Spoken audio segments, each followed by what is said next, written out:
Dynamic lift. Dynamic lift is defined as the force acting on a body by virtue of its motion through fluid. For example, during the game of cricket, a spinning ball deviates from its parabolic trajectory during its motion in the air. This can be explained with the help of Bernoulli's principle in the following cases. Case 1. Ball moving without spin. In a non-spinning ball, the streamlines around the ball move relative to the fluid, which is air. With reference to the symmetry of streamlines, it can be inferred that the velocity of air above the ball and below the ball is same. As a result, there is no pressure difference. Delta P is equal to 0. Thus, there is no upward or downward force acting on the ball due to air.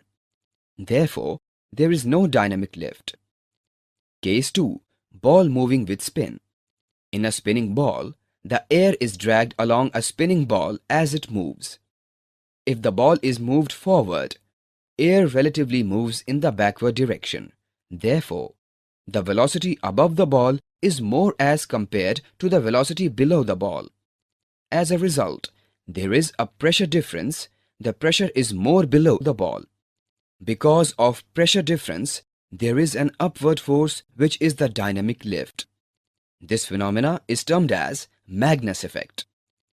Magnus effect. Dynamic lift by virtue of spinning is known as Magnus effect.